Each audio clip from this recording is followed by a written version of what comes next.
do nosso espaço usual do Café Científico lá na Biblioteca dos Barris, mas não conseguiu essa data lá, porque já estava ocupado com outro evento. Mas, de qualquer maneira, o Café Científico de Salvador é um evento de popularização da ciência que é realizado desde 2007, setembro de 2007, então está aí há longo tempo fazendo isso. Desde a origem, é uma parceria entre a Livraria LDM Multicamp e a Universidade Federal da Bahia, em particular o programa de pós-graduação em Ensino, Filosofia e História das Ciências, que é um programa Conceito 5 na CAPES, que tem como uma das seus braços de relação com a sociedade o Café Científico de Salvador. E a gente tem o prazer de receber o professor Mauro Ribeiro hoje na UFRJ, que vai nos falar sobre blogs de ciências.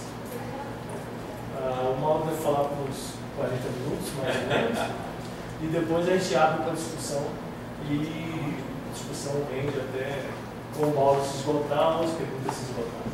Bom, se você não tiver nada contra, eu acho que eu preferia que as pessoas fossem perguntando ao longo do processo. O formato é flexível. Então as pessoas podem ficar à vontade para interromper durante o processo, mas ao final a gente faz mais uma rodadinha. Ontem obrigado, Charbel, pelo convite, pela oportunidade de estar falando para vocês. Eu sou pesquisador da área ambiental, trabalho com biologia molecular de moluscos e peixes. Já tive a oportunidade de estar aqui na UFBA falando sobre meu trabalho algumas outras vezes, mas eu estou muito envolvido com tanto a parte de educação à distância quanto de divulgação científica e tenho o maior prazer de fazer e falar sobre isso também. Ontem eu dei uma palestra igual a essa para o pessoal da Fiocruz, e funcionou muito bem nesse formato que eu falei, com vocês me interrompendo e perguntando o que vocês tiverem interesse a qualquer momento. As pedras aí, se vocês quiserem tacar, deixa para o final, mas o resto... muito bem, esse início, essa primeira citação que vocês veem no quadro, ela está no chão do Museu da Língua Portuguesa em São Paulo. E se nenhum de vocês teve chance de ver, não percam na próxima ida até São Paulo. O Museu da Língua Portuguesa é um lugar super legal, no prédio da Estação da Luz, que é um prédio antigo, super bonito, e um museu super interessante.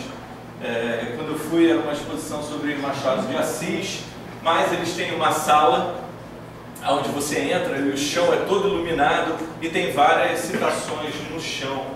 E essa citação me chamou a atenção justamente porque ele ilustra, ela é um trecho de Grande Sertão Veredas, do Guimarães Rosa, e ela ilustra muito que foi escrito há 60 anos atrás, alguma coisa assim, e ela ilustra muito bem um problema que nós estamos enfrentando hoje, que é o problema de vivermos em uma sociedade saturada de informação.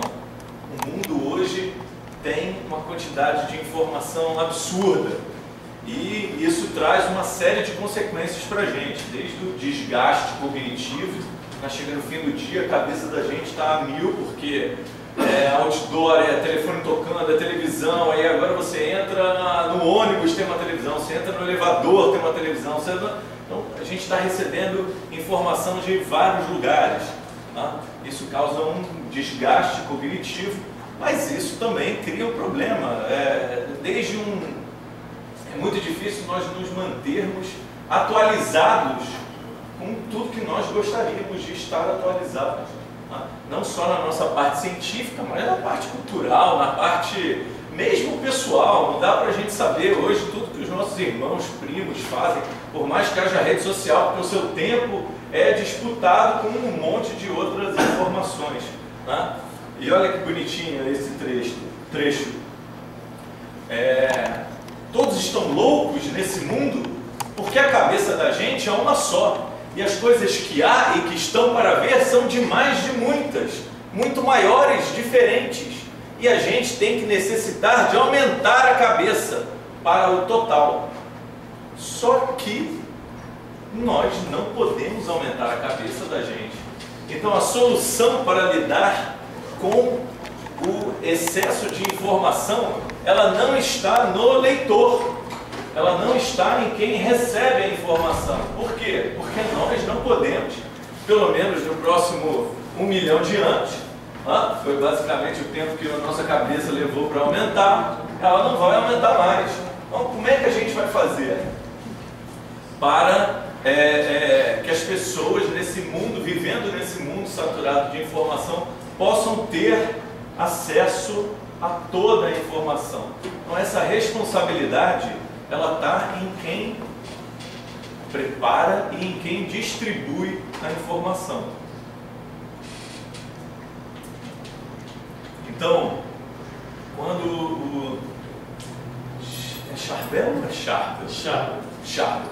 Quando o Charbel me chamou pela primeira vez para vir para cá, né, junto com a Valéria, minha amiga de longa data, que é pesquisadora da Fiocruz, eu acabei trabalhando numa palestra mais voltada para o público que iria consumir a informação. E aí, quando a gente ficou sabendo que a palestra ia ser aqui na UFBA, eu imagino que vocês estejam mais do lado das pessoas que vão produzir a informação. Então, eu dei uma mudada no enfoque para a gente poder trabalhar justamente isso. Então, a divulgação científica do ponto de vista do pesquisador, do professor, do aluno de pós-graduação, do aluno de graduação, né, que quer fazer a divulgação na internet. Então, essa informação é fundamental para isso. Por quê?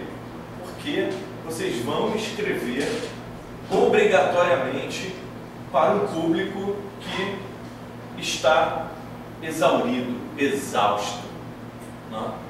E então nós temos que ter um carinho especial com esse público, porque ele tem interesse, ele só tem muitos interesses diferentes. Então a gente tem que saber, né, como acessar essas pessoas, certo? Então nós vamos falar aqui sobre alguns aspectos relacionados com divulgação científica, né?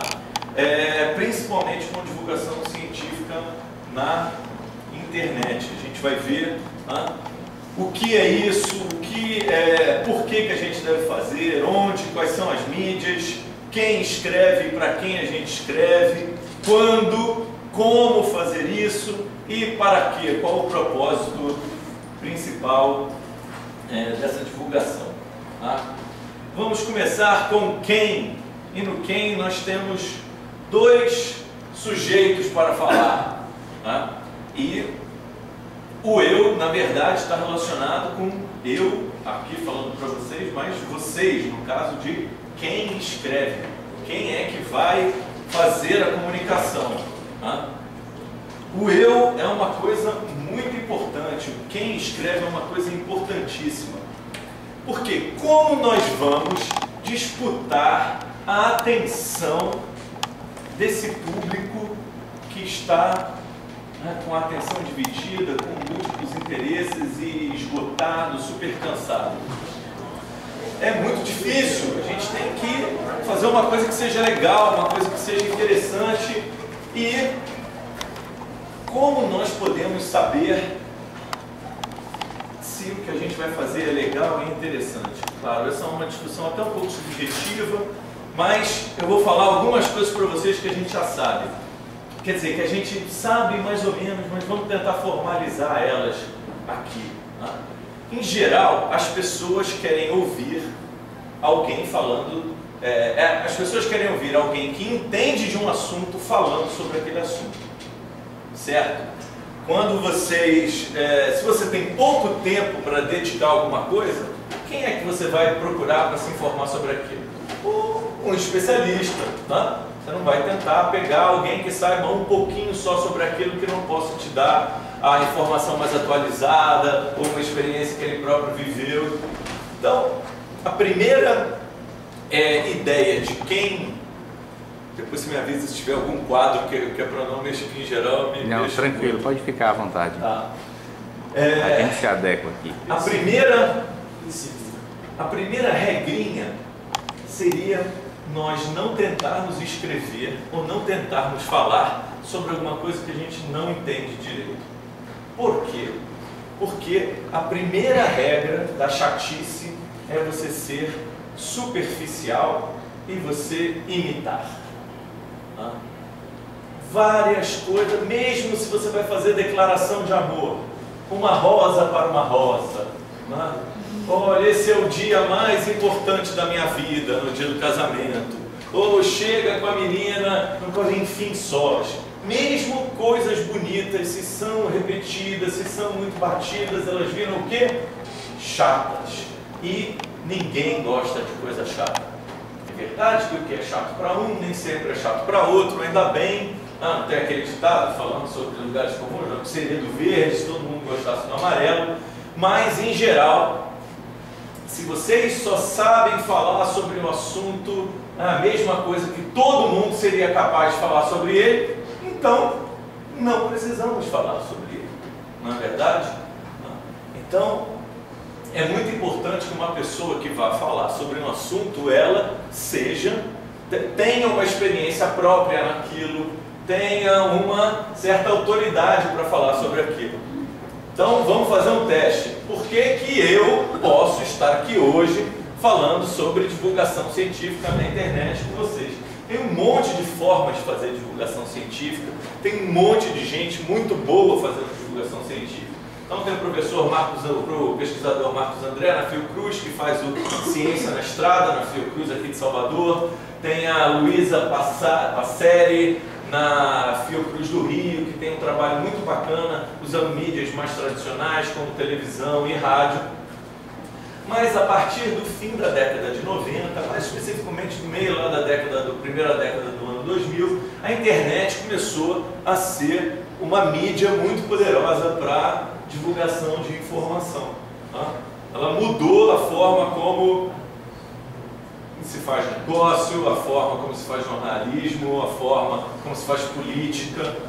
A academia ainda resiste muito em mudar a forma como se faz ciência e usar todo o potencial da internet. Mas ela vai chegar e vai atropelar todo mundo que resistir a essa entrada das mídias digitais.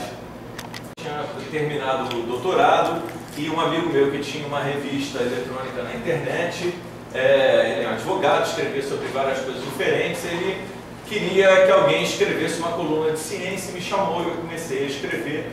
E depois, quando a revista acabou, eu peguei aqueles textos e montei um blog para mim. Na época o blog era uma ferramenta que estava começando a se popularizar muito. E então eu tenho um blog que chama Você que é Biólogo, que tem textos desde essa época, desde 2002, mas a partir de 2006 eu comecei a escrever com uma frequência basicamente semanal lá. Hoje o blog tem mais de 350 textos, tem no total mais de 200 mil acessos e uma média de uns 300 acessos por dia, que comparado ao blog de celebridades, um blog do fã-clube da Ivete Sangalo, não é nada, porque esses caras têm 6, 7 mil acessos por dia, né? Mas considerando um blog de ciências, não tá mal. O meu blog, na verdade, está dentro de um portal chamado Science Blog, né? Que é uma franquia do maior portal de blogs de ciências do mundo, que é o Science Blogs americano. A gente tem o Science Blogs brasileiro. E esse portal tem agora em torno de 60 blogs. O blog que tem mais acessos é um chamado Brontossauros no Jardim, que é de um estudante de doutorado da USP chamado Carlos Zota, e ele tem em torno de 2 mil acessos por dia. Então, essa história com o blog me mostrou o quanto escrever poderia, não só isso, mas também a coisa de trabalhar muito com educação à distância desde 2005 no CEDERJ, que é o Centro de Educação à Distância do Estado do Rio de Janeiro, mas que deu origem depois à UAB, que é a Universidade Aberta do Brasil, que oferece uma série de cursos à distância, trabalhando com o pessoal que dava cursos para os docentes das universidades federais e que preparavam, então, para eles prepararem esses cursos à distância. Eu era um dos coordenadores da preparação de material didático para cursos à distância. Então a gente foi vendo a importância que escrever e escrever bem tinha para você aprender a lidar com um público que está não na sua frente, mas sim aonde? Do outro lado da tela do computador. Que às vezes pode ser uma distância curta em termos de tempo, hoje a gente coloca, os caras já recebem, mas faz toda a diferença, porque é uma relação onde você não sabe, você não tem como pegar outros sinais tácitos das pessoas para quem você está falando. Então, por exemplo, eu estou aqui, estou falando com vocês, e eu vou saber se alguém começar a dormir, a babar, ou se alguém começar a falar com o namorado no telefone e tudo. E aí eu mudo meu tom de voz, levanto, faço alguma coisa. Agora, então eu posso saber, vocês podem levantar a mão e me dizer não entendi, ou vocês podem levantar a mão e dizer não concordo. E tudo isso porque nós temos uma relação síncrona. Eu falo uma coisa, eu pego uma resposta de vocês, ainda que seja uma resposta não verbal. Agora, na hora que você publica alguma coisa, você não sabe. Você nunca vai saber se a pessoa entendeu corretamente, se ela depois vai pegar aquilo que você escreveu e vai dizer, esse cara aqui, olha, é preconceito, não é? Porque você fala, não, mas não foi nada disso, você não entendeu. Um abraço. Por quê? Porque é uma relação assíncrona. Na melhor das hipóteses, o cara vai lá e vai colocar um comentário para você e você vai ficar sabendo se ele gostou ou não do que você escreveu. Mas, na pior das hipóteses, você doou aquilo para a posteridade e pronto, a gente nunca vai saber. Então tem que ter todo um preparo, o cuidado para escrever alguma coisa que vai ser colocado na internet. Ele é muito maior do que o cuidado que você precisa ter quando você vai fazer uma apresentação, vai dar uma aula. Por quê? Porque o professor pode sempre corrigir o processo no meio do caminho, mas quando ele escreve, ele não pode. Então a gente criou uma revista chamada Bioletim, que a ideia era que os alunos pudessem começar a escrever artigos de divulgação científica e a treinar todas essas iniciativas, todas essas habilidades que são necessárias para se comunicar, mesmo para a vida, tanto para as atividades didáticas, mas para um mundo cada vez mais focado na escrita, na comunicação escrita, porque apesar da tecnologia estar evoluindo e hoje a gente tem esses aparelhinhos maravilhosos onde a gente pode ver vídeo, pode ouvir música, a escrita nunca foi tão importante quanto ela é hoje. A verdade que nós estamos vivendo é um retorno da escrita. Aqueles de vocês que, como eu, na década de 90, eram lá, estavam pós-adolescentes, vivendo o sucesso da MTV e o que eles chamavam a cultura do videoclipe. Todos os comerciais eram baseados em vídeo, Coca-Cola Light, um monte de... O vídeo era muito importante na década de 90. E hoje nós temos o quê? A internet é toda baseada na escrita. Toda. A comunicação, ela volta a ser escrita. A gente então tem que ter um processo de reconciliação com a palavra, porque a gente não está mais acostumado a pensar muito bem no que vai escrever, porque é tudo muito rápido. Não, mas o que a gente escreve fica. E quem tem namorado e namorada sabe muito bem, né? Quantas vezes você mandou, não amor, eu disse que eu ia chegar em casa de manhã, e não meia hora depois. Cadê você? Não, é muito importante saber usar as palavras direito, né? Eu tenho uma amiga escritora chamada Sônia Rodrigues que ela diz, a palavra não é a casa da mãe Joana. Uma palavra tem um significado e a gente tem que saber respeitar esse significado na hora que a gente escreve alguma coisa, na hora que a gente usa essa palavra. Você não pode querer dizer, não, a relação era... Quando na verdade o que você queria usar, você usou relação no sentido de animação. Não, não pode. Entendeu? Você usou ontem no sentido de anteontem. Não pode. Ontem é ontem, anteontem é anteontem. Tá? Então, essas coisas todas são importantes e a gente montou uma revista achando que os alunos iam lá. Nós criamos um roteiro baseado em perguntas. Então lá, você pega sobre o que você quer escrever. Então, se você responder todas as perguntas do nosso roteiro, você aperta Enter, o rascunho do seu artigo de divulgação sai pronto. Porque o roteiro foi todo pensado em estrutura de narrativa, estrutura do modelo dissertativo e tal. E aí, gastamos um projeto FAPERJ para montar a revista em versão digital e depois descobrimos o quê? Que ninguém quer escrever, né? Mesmo os alunos de pós-graduação só se preocupam em uma coisa: escrever artigo científico e escrever trabalho que o professor pede. Se você não botar uma demanda específica, clara, não funciona.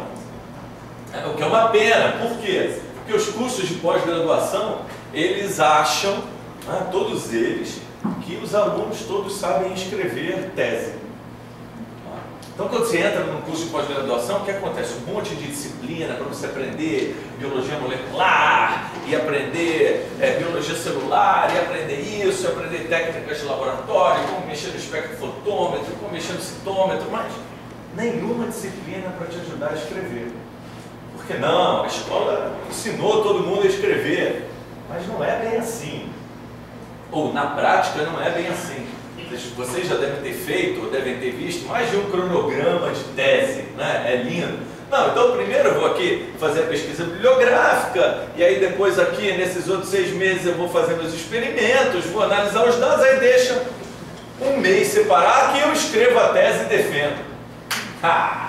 Naquele um mês que ele separou para escrever a tese e defende, 28 dias ele fica sentado em frente ao computador, esperando a inspiração descer do céu e ele psicografar a tese no computador. E aí o que acontece? Nada disso acontece, né? E a tese atrasa, fica ruim, vai para o orientador quando volta cheia de rabisco vermelho e tudo. Por quê? Porque as pessoas nunca praticaram a escrita. E, na verdade, a escola acaba com a nossa escrita criativa, ela acaba com a nossa criatividade. Ela ensina a gente a ler e escrever, mas a ter fluência na escrita, a ter gosto pela leitura, muito difícil, porque, vamos combinar, a escola e a universidade são meio caretas nesse sentido, né? Elas têm que competir com videogame de terceira geração, onde tem que competir com o Facebook, e os professores não aprenderam ainda como fazer isso, né? Então é complicado. E a gente descobriu que, enquanto os cursos de pós-graduação não exigirem dos alunos, para entrar na pós-graduação, um artigo de divulgação científica publicado ou no Boletim ou em alguma outra revista, né?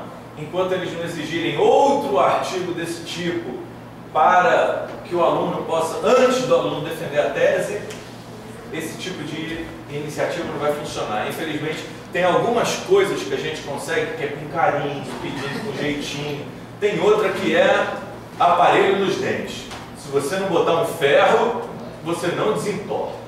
Entendeu? Então, e aí foi justamente por causa disso que eu criei uma disciplina na pós-graduação que chama Oficina de Escrita Criativa, que é um curso, então, curto, de 5 dias, 5 manhãs, onde a gente trabalha uma série de atividades e de conceitos e tal, que são importantes, não para escrever artigo, não é dicas de como escrever um artigo científico, é dicas de, nem são dicas,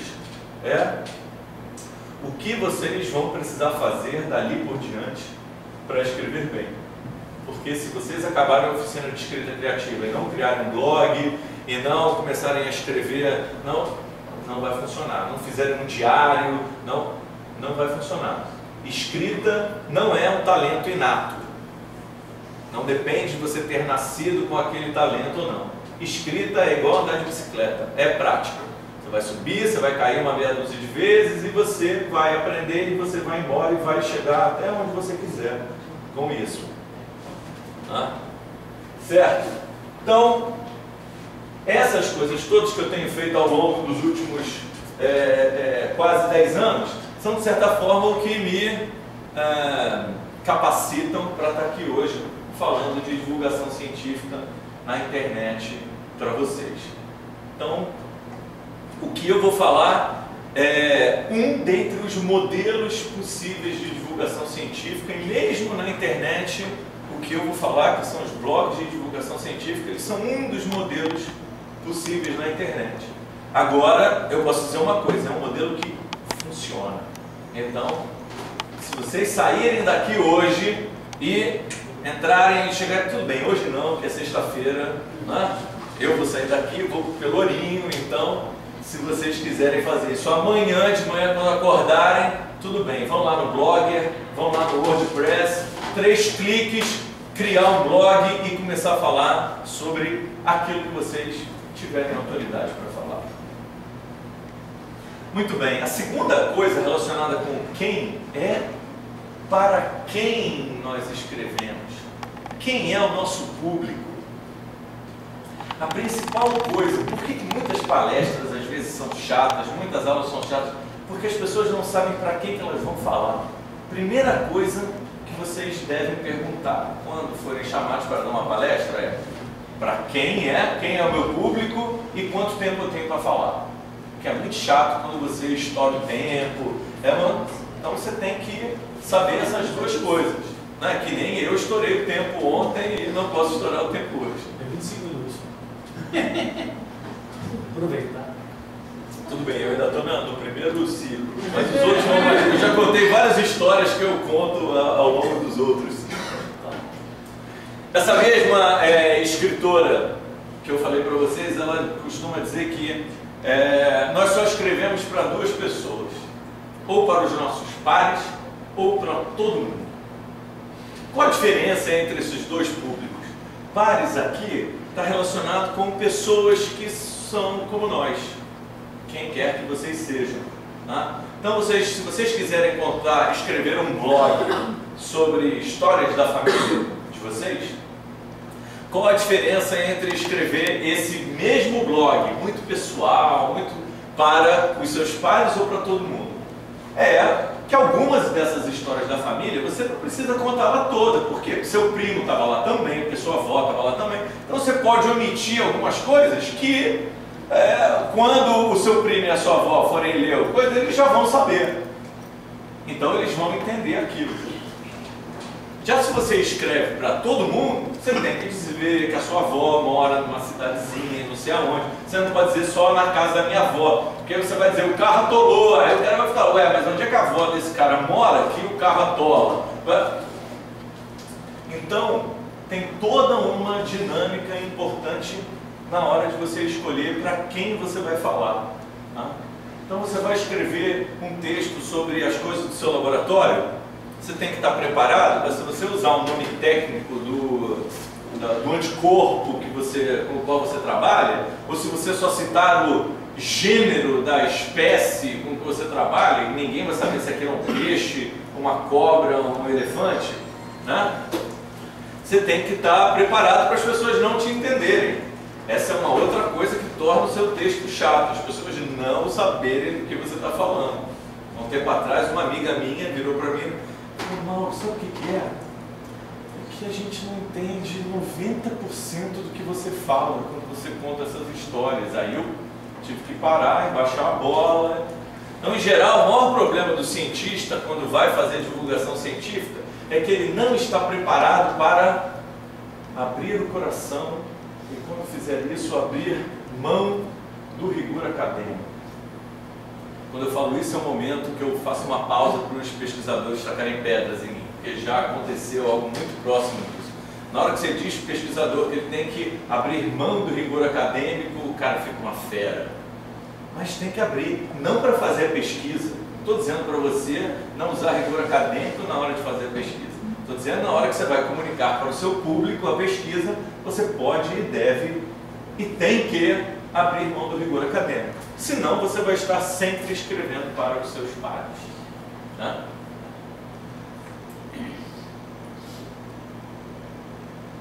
Muito bem. A segunda questão importante é o que escrever. O que escrever é uma discussão ótima, que a gente podia ficar aqui só nela o resto do tempo. Por quê? Porque ela é o âmago do conflito entre pesquisadores e jornalistas. Tá? É um conflito que, se vocês não experienciaram ainda, vão experienciar no futuro. Uma vez, uma jornalista da revista da FAPERJ, né, que é a Fundação de Apoio à Pesquisa no Rio, veio me entrevistar por causa do meu trabalho com avaliação de metal pesado em organismos aquáticos, e aí a gente teve uma conversa super bacana num bar no Rio, falando das ostras e dos mexilhões e do mercúrio na Amazônia e do cádmio na Baía de Sepetiba e tudo. Eu tenho um trabalho também com metal pesado aqui na Baía de Todos os Santos. Ótimo. Quando saiu a revista, o título era: pesquisador do Instituto de Biofísica diz que todos os frutos do mar servidos nos restaurantes do Rio, da Amazônia e de Florianópolis estão contaminados com metal pesado. Meu chefe queria cortar minha cabeça. Eu falei, eu não disse isso. Né? Então, o que o jornalista acha que é interessante é o furo, é a manchete. O que o pesquisador acha que é interessante é o que ele faz no laboratório, é a terceira pata da pulga d'água. Agora, o que o público acha interessante? Essa, na verdade, é a pergunta que a gente tem que se fazer. Né? O jornalista acha que sabe o que o público é interessante, mas, na verdade, o que é interessante para o jornalista é o que vende o jornal. Né? O que o público acha interessante importa menos. A outra coisa é o que é importante. Vocês sabem me dar um exemplo de alguma coisa que é ou só interessante, ou só importante, ou que seja os dois? Tudo que é sensacionalismo é interessante. O que é importante é alguma coisa que tenha importância para a saúde pública, por exemplo. Por exemplo? Por exemplo, você não sabe quando vai sair a vacina para a gripe. Muito bem, esse é um bom exemplo de uma coisa que é importante, ainda que quem vai achar interessante que vai sair a vacina para a gripe? Tudo bem, o cara que faz a vacina da gripe pode achar aquilo interessantíssimo, que aquela vacina é o fruto, agora, meu amigo, só ele vai achar aquilo interessante. O resto das pessoas acha que aquilo é importante, é importantíssimo. Então, CNPq lançou um novo programa para facilitar a importação de material científico. Quem acha isso interessante? Mas é importante. Agora, saiu, há 2 dias atrás, foi publicado o primeiro genoma de um bivalve, que saiu na Nature, está dando a maior repercussão. Quem acha isso interessante? Então, enfim, essa é uma brincadeira. Quem acha o Carnaval de Salvador interessante? Aí é um número maior de pessoas. E importante. E importante. Bolsa CAPES aumentou, é importante. Olha só que vocês... Não, o que você vai fazer com o aumento da sua Bolsa CAPES é que é interessante. Bem mais interessante. Agora vejam como é muito mais fácil a gente achar o que é importante. 3 exemplos, todos eles do que é importante. É muito mais fácil a gente encontrar alguma coisa que é importante do que alguma coisa que é interessante. Primeiro, que alguma coisa que é interessante tem ali uma coisa bem subjetiva, que é ligada ao que é qualidade, o que é interesse. Isso está muito ligado aos grupos, aonde você nasceu, onde você cresceu, onde você mora, quem são seus amigos, o que você gosta de fazer, de onde você veio. Então é mais difícil. Agora, qual é o grande desafio? É a gente achar alguma coisa que seja interessante ou importante não para nós, mas para quem a gente quer escrever. O maior problema das pessoas que sentam para fazer divulgação científica é que elas querem escrever sobre o que é importante para elas. E eu entendo isso, sabe por quê? Demanda uma energia e um tempo enorme fazer um blog, manter um blog. Se você não escrever uma vez por semana, o seu blog morre. Se você não escrever nos primeiros 2, 3 meses, 2, 3 vezes por semana, ele não nasce. Então, dá um trabalhão, né? Vir a Salvador para dar uma palestra, tudo, dá trabalho. Né? Um monte de pessoa tem que estar envolvido, tudo. Eu tive que achar alguém para me substituir na aula hoje, tudo. Então, apesar de ser um prazer sempre vir à Bahia, é uma coisa que dá trabalho, então a gente tem que investir. Então, é claro que eu quero investir meu tempo, é algo que eu acho interessante. Agora, a gente tem que, de novo, abrir o coração. Por quê? Porque você tem que achar interessante que as pessoas achem aquilo que você escreve interessante. Essa é a delicadeza, é isso que vai ajudar vocês a encontrarem, o que é interessante, o que é importante, encontrarem coisas legais para escrever. Muito bem. Vamos falar então sobre como escrever. Na verdade, o como escrever é uma coisa tão complexa que eu tenho uma oficina inteira para a gente falar isso em 5 dias, mesmo assim não é suficiente. Então eu vou dar aqui hoje para vocês quase que o programa da disciplina. Tá? Aprender a escrever num mundo saturado de informação é aprender a escrever com os 5 Cs. De forma concisa, de forma coesa, de forma coerente. E se você conseguir fazer isso aqui, você vai provavelmente conseguir ser claro e criativo. Olhem que, vamos lá, criativo. Se você já filtrar as 2 coisinhas que eu falei, tentar não imitar e não ser superficial, a criatividade quase que emerge disso. Você vai ter que falar alguma coisa que você viveu, que aconteceu com você, que você sabe, que está próximo a você, que você leu.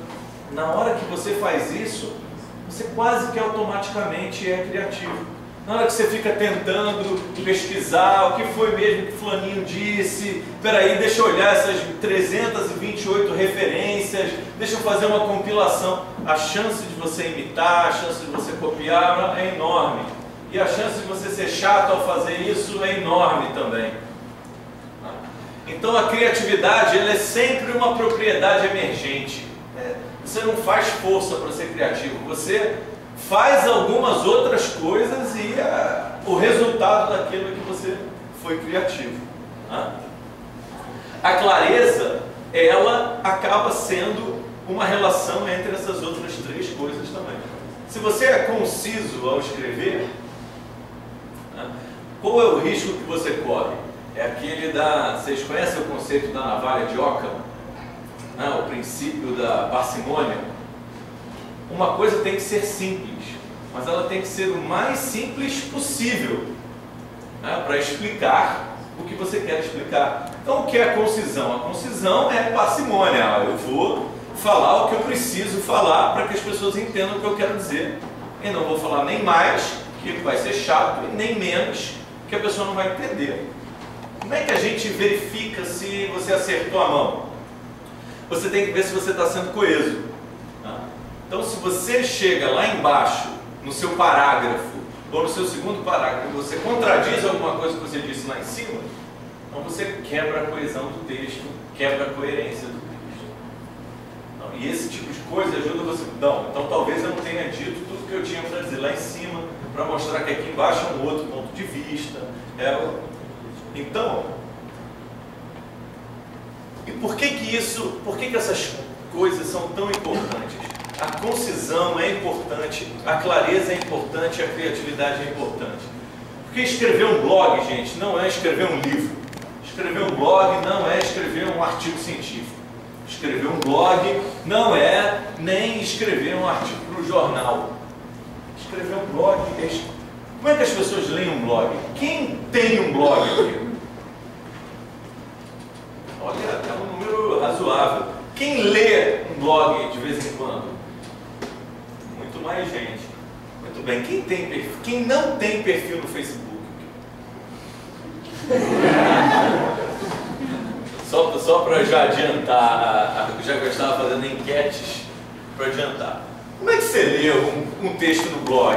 Você chega de manhã no laboratório, na sua sala, no for, coloca uma xícara de café e abre o computador, lê seus e-mails, lê os 2, 3 blogs que você gosta de ler e tal. Ou então, ao contrário, chega em casa de noite, fim do dia, vai dar aquela relaxada, né? Coloca lá uma cerveja, um suco e vai ler o jornal, vai ler os 2, 3 blogs.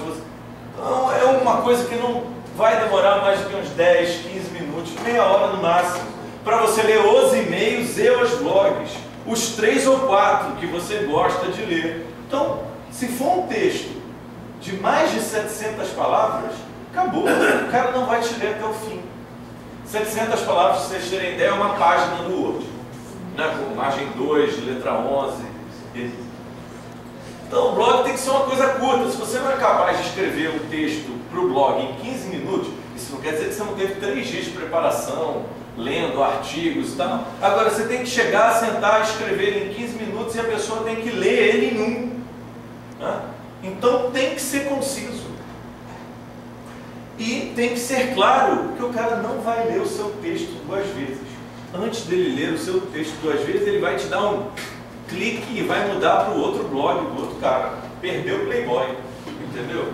E você tem que ser criativo, porque se ele for ler o seu texto, ele descobrir que ele já viu aquilo que você está dizendo em 10 lugares diferentes, que nem, de novo, o exemplo do genoma da ostra. Saiu um artigo na Nature, e como todo artigo da Nature, os jornais já receberam um mês atrás um press release dizendo que daqui a um mês ia sair o genoma. E aí esse press release, como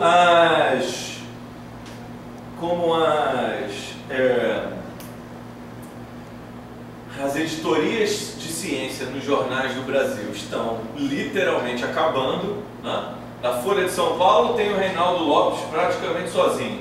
Do Estadão tem uns 2 ou 3. Ah, não, na Folha, qual foi o nome do Fernando? É Fernando Reis, ele e o Reinaldo na Folha. No Estadão tem o Ayrton. No Rio, no Globo, eu conheço a Ana Lúcia. E é isso aí. Né? O resto é estagiário que pega o press release na Nature, traduz no Google Translator, porque às vezes você olha, pô, peraí, tem alguma coisa errada aqui, não.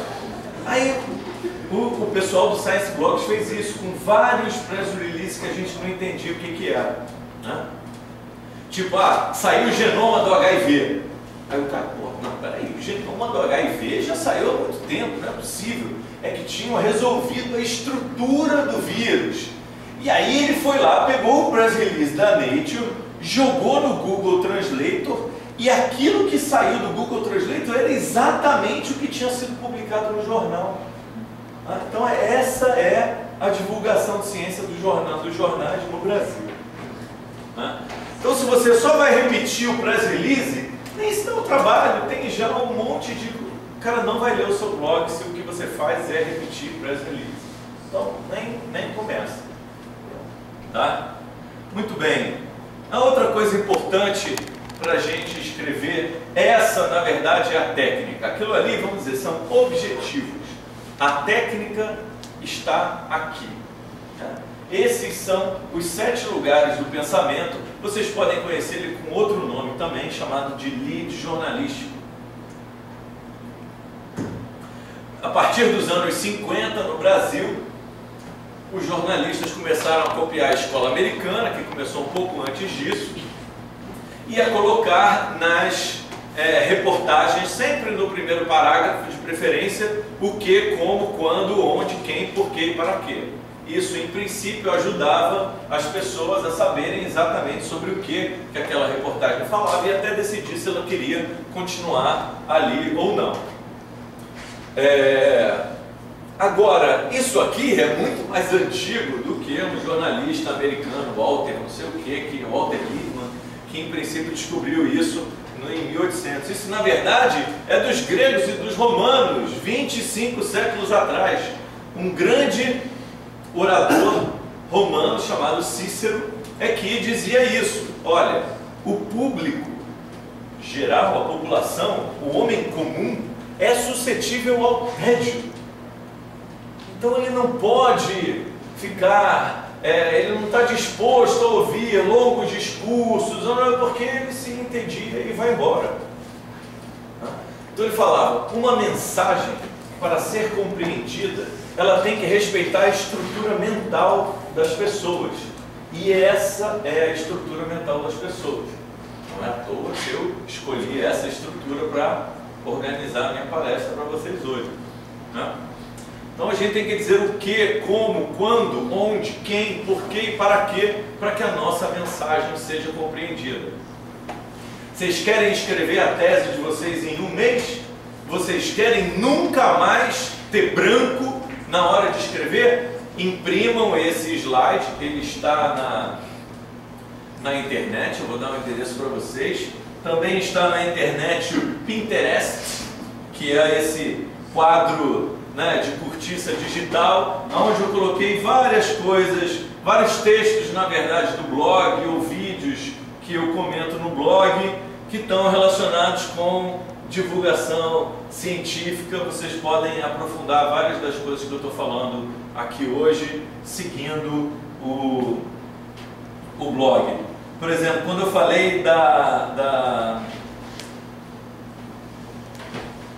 falei do excesso de informação, esse é um pesquisador, ele é holandês, mas ele trabalha em, eu acho agora que é a Universidade de San Diego, então mas eles publicaram um artigo na Science em 2010 chamado Quanta Informação o Mundo Pode Produzir, Processar e Armazenar. Então tem um videozinho super interessante que, na verdade, enquanto carrega ali, vamos ver se dá pra gente ver alguma coisa, mas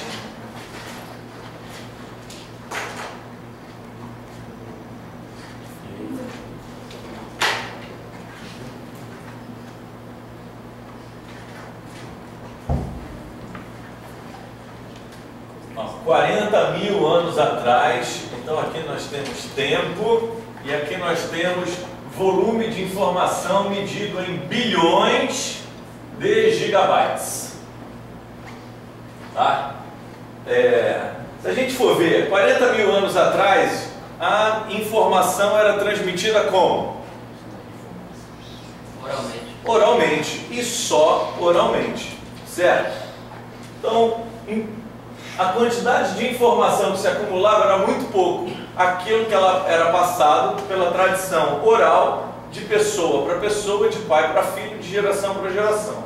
Tá? Então, durante muito tempo, a tradição oral era a única forma de armazenar informação. Aí, em torno de 1400, nem em torno, em 1459, algo mudou que começou a aumentar. O que foi? O que aconteceu em 1459? Imprensa, muito bem.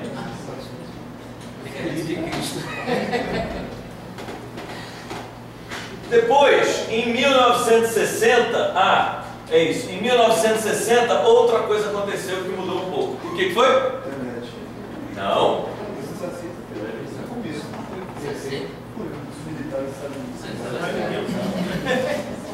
Na verdade, foi em 64 que ela foi. Micro-ondas. Não, foi o computador.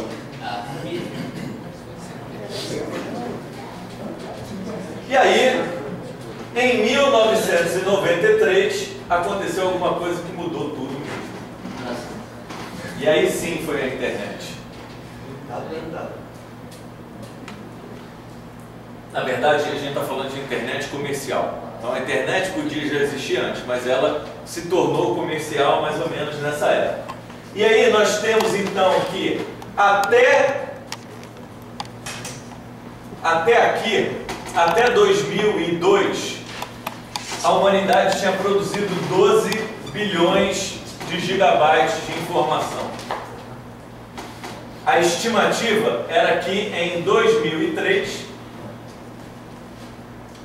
isso fosse para 24, e isso tem dobrado a cada ano a partir de então. Esse videozinho é, vamos dizer, um resumo do artigo. O artigo está publicado na Science, é bem interessante, vale a pena a gente ver, porque ele é boa parte da motivação por trás do que a gente está falando aqui. É que a conexão está meio lenta aqui, então não vale a pena a gente esperar. Tá? Então,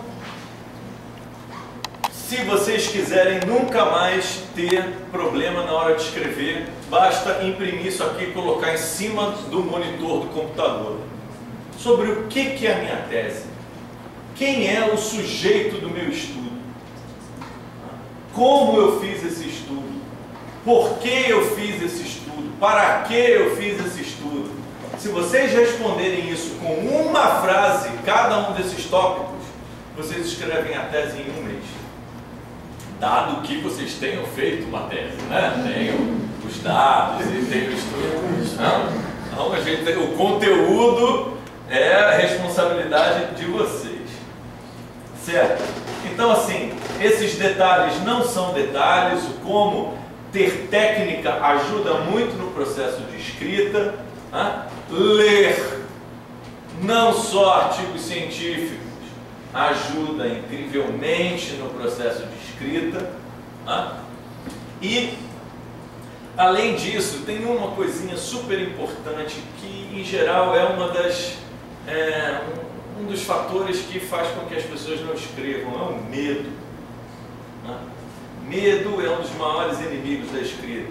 O filme da Bruna Surfistinha começa com uma citação ótima, onde ela diz: escrever é um ato de coragem. Escrever é onde você se expõe para o seu público de uma forma que é a maior exposição que você pode fazer, é escrever. Então, as primeiras vezes que eu escrevi no blog, eu ficava, as pessoas vão achar. Depois de eu saber que os textos eram legais e tudo, na hora que eu escrevi o livro, a mesma coisa, né? Você fica morrendo de medo e tudo, mas tem que ter coragem, né? Todos temos que ser corajosos, porque não adianta a gente evitar. A escrita é a principal forma de comunicação do mundo moderno, né? Então, é melhor, tanto melhor se a gente aprender a fazer.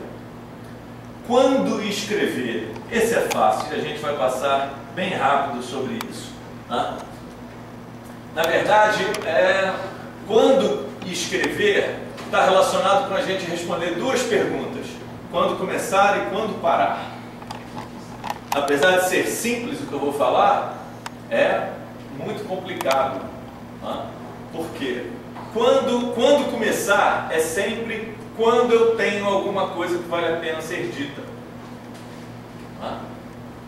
Para o público, para quem eu vou escrever, sempre. E quando parar? É quando eu já falei o suficiente sobre aquilo. Vejam, o tempo inteiro nós estamos nos defrontando com coisas que são interessantes falar. Eu gosto tanto de escrever que isso está hoje atrapalhando, mas eu sou um bom leitor também. Eu não leio demais, mas vamos ver. Quem aqui, nós estamos em final de setembro, né? Quem aqui leu pelo menos um livro esse ano? Até um livro esse ano? Muito bem, todo mundo. Quem leu mais de 5 livros até setembro? Ali, a média brasileira, vocês sabem que estão nisso, é 2,9 livros por ano, né? Então vocês ainda têm tempo de correr atrás do prejuízo, tá? Ler é fundamental. E eu hoje tenho meu problema hoje é que, fora o ter tempo para ler, é que quando eu começo a ler uma coisa, eu já quero escrever sobre aquilo que eu estou lendo. Então, eu sempre tenho várias coisas que eu acho que valem a pena ser ditas, mas Você tem que ter conteúdo sobre aquilo, você tem que estar pronto para dizer alguma coisa que é criativa, alguma coisa que é nova, alguma coisa que não é repetida. E, em geral, isso daqui é mais fácil do que a segunda. Saber quando você já disse o suficiente. Eu tenho amigos muito competentes, pesquisadores espetaculares, com o dobro de número de artigos científicos publicados do que eu tenho, e eles não conseguem ter o blog porque eles não conseguem parar de escrever. Ele começa a escrever e aí ele descobre que ele vai escrever um livro sobre aquilo, ao invés de um texto no blog. Ele não consegue abrir o coração, entendeu? E parar. Ele fala, não, eu vou parar agora. Qual é o desafio disso aqui? É você pegar, bom, eu vou falar sobre isso. Eu vou falar sobre acarajé partido no prato. Foi uma coisa que eu descobri nas últimas 2 vezes que eu vim para Salvador. Aí você vai escrever sobre aquilo. Tá? Se você for contar a história do acarajé desde não sei quando, não vai caber. Entendeu? Você vai dizer uma coisa específica sobre o acarajé. Você vai dizer tal.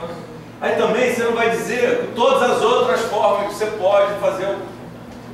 Então você tem que saber, não, olha, isso aqui é o que eu vou falar. Eu posso escrever um outro texto que vai falar alguma coisa que seria importante para você saber antes de ler aquilo, mas de repente tem pessoas que já sabem, então, mas pode ter outras que não sabem. Eu escrevi um outro texto, eu coloco lá, ó, talvez você queira saber mais sobre isso, leia esse outro coisa aqui. E a continuação é outro também, se você quiser saber mais, não leia tal coisa. A gente tem que saber dar começo, meio e fim a uma história em 500 palavras. E é isso que vocês têm que fazer no blog. É esse o exercício. Tá? A segunda coisa está aqui, sempre. Vocês têm que escrever sempre. Escrever é andar de bicicleta. Não é talento inato. Sabe o que o Picasso, nem é inspiração. Sabe o que o Picasso dizia sobre a inspiração? Quando perguntavam para ele, ele falava, a inspiração. Seria tão bom se ela viesse quando eu estou trabalhando. Tá?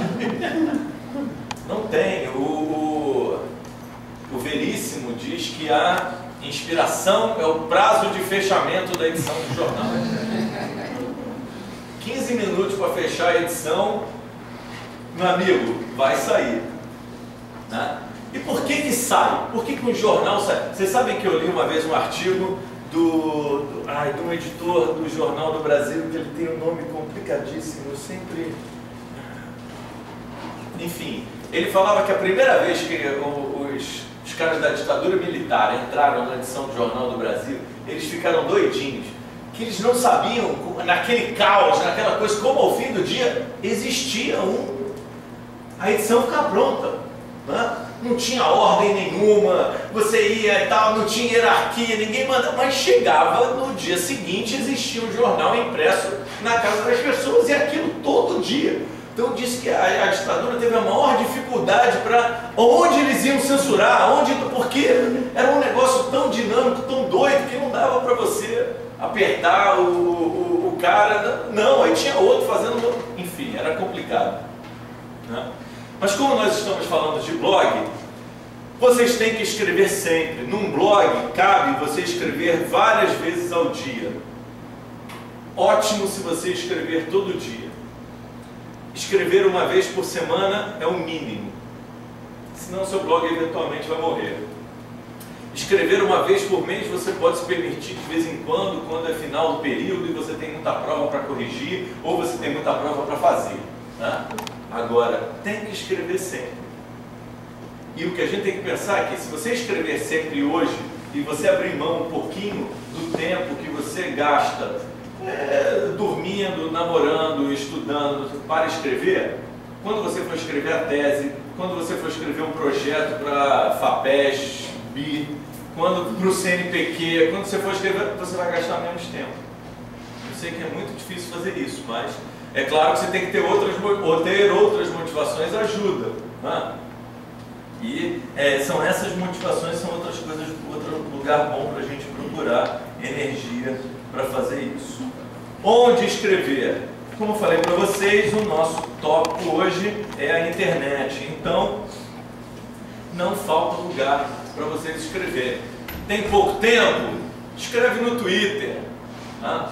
Agora, o importante é a gente saber que a internet ela funciona, né? Dentro do mundo de possibilidades ela funciona, porque ela tem um monte de regrinhas.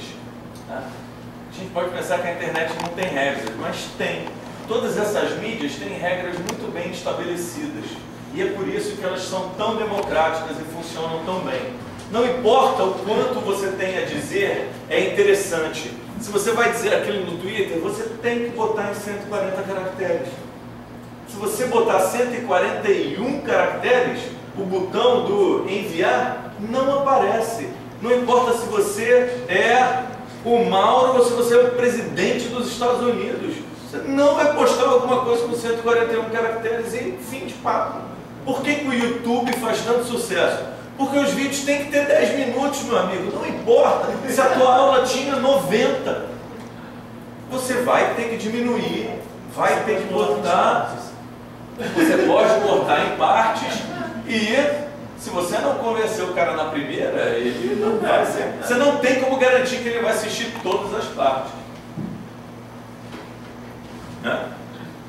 Então, é importante vocês saberem que vocês têm que respeitar essas regrinhas para que vocês alcancem sucesso dentro de uma mídia. Essas coisas aqui são vivas, são entidades vivas, no sentido que as pessoas que estão ali criam comportamentos, geram demandas, têm hábitos, tudo. Se você tentar no Twitter falar alguma coisa que você fala no blog, não vai funcionar. O Twitter tem o propósito dele, o blog tem o propósito dele, a revista, o jornal tem o propósito dele. Agora, uma coisa interessante na internet é que se criam tribos, né? E aí, dentro de certas tribos, de repente, as pessoas adoram escrever milhões de linhas e as pessoas leem milhões de linhas, mas aí você cria um outro mundo de pares, né? Você cria sempre um mundo de pares. Você sempre pode ficar restrito a nichos. Sejam nichos de interesse, tem interesses comuns, nichos de comportamento, tudo. Tá? Agora, essas mídias, o Facebook agora tem 1 bilhão de pessoas, o Twitter tem gente que tem 2, 3, 5, 15 mil seguidores. Nós estamos falando de fenômenos de massa. A gente não está falando de um livro que vende 10 cópias, a gente está falando de um filme que fatura 200 milhões de um final de semana. A gente está falando de campeões de bilheteria. Então, se você subverte a lógica de alguma coisa que tem uma lógica vencedora, a sua grande chance não é de ser um vencedor, é de não vencer ali. É claro que esses caras criaram coisas, eles subverteram a lógica de alguma coisa que existia e criaram algo novo. E aí você pode ter sucesso. Agora, se você tentar reverter a lógica do Twitter para... a chance de você falhar é muito maior do que a chance de você vencer. Tem um texto que eu gosto muito, que eu escrevi, que trabalha em cima de uma citação do Richard Feynman, que era um físico americano muito famoso, que tinha um trabalho de popularização da ciência muito interessante, muito importante, e ele falava que uma ideia para ser colocada em prática, ela tem que passar por um exame teórico muito cuidadoso. Se você chegar, um aluno de engenharia ou de física, chegar dizendo, não, tem uma ideia ótima para um motor com moto perpétuo, né? Aquele motor que funciona com a energia do calor que o próprio motor produz. Esquece, essa ideia já foi provada no século XIX que não é possível com a segunda lei da termodinâmica. Então você tem que falar para o cara, meu amigo, vai fazer teu dever de casa. Por mais, essa ideia não é criativa, ela é anárquica, ela é ruim. Tá? Então não é tudo que é novo que é bom e que é criativo. Muita coisa que é nova é só ruim, é uma ideia ruim. Tá? Então, para vocês terem ideia, eu na verdade comecei com o blog, que está nesse endereço aqui, como eu falei para vocês, dentro do Science Blogs. E aí eu criei o meu Facebook para divulgar o blog. Eu hoje sou o maior facebookeiro, adoro, faço check-in, não sei o que, não chego no limite de dizer se eu fui no banheiro ou não. Na verdade essa é uma piada que está no que eu vi outro dia muito boa, que alguém colocou aqui do meme, né? Eu postando no Facebook um artigo com fatos interessantes e várias novidades sobre a atualidade. Curtir. Alguém posta, acabei de ir no banheiro, 7.654 curtidas. Esse foi um comentário ontem que alguém falou, por que as pessoas não comentam nos blogs? E eu dei esse exemplo de a mãe de um amigo meu tem, o meu blog tem hoje, que eu tenho em torno de 300 acessos por dia, eu tenho uma média de 4 ou 5 comentários por post.